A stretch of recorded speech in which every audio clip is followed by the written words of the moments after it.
மாவு மைதா மாவு. இது வந்து ஒரு அளவு தான் போடணும்.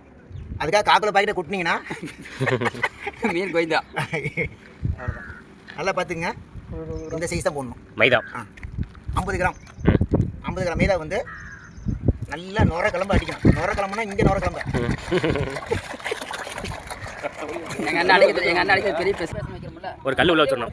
ஒரு கல் உள்ள வச்சுட்டு நல்லா வெள்ளை துணி போட்டு கட்டி விட்டு அப்படியே துணியை கிழிச்சு விட்டுட்டு உள்ள மைதா போட்டு கரைச்சி விட்டு அப்படியே வச்சுட்டிங்கன்னா ஓரமா அது பாட்டில் குஞ்சு ஏறிக்கிட்டே கிடக்கும். மீன் ஏறிக்கிட்டே உள்ள. 1 மணி நேரம் 2 மணி நேரம் பார்த்து அவ்வளோ காசு கூட வளவான அவசியம் இல்லை.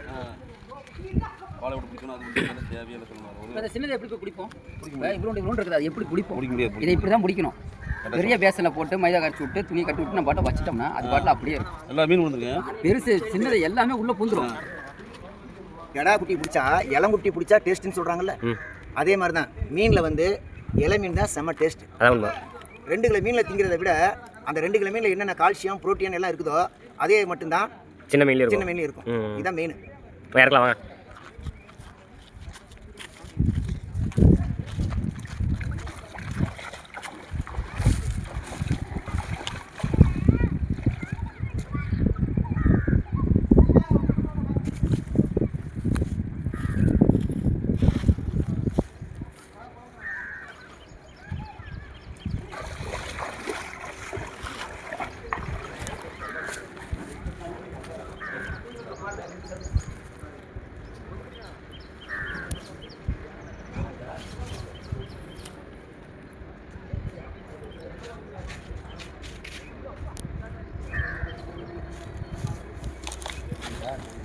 உள்ள பாருங்க, இது பாருங்க.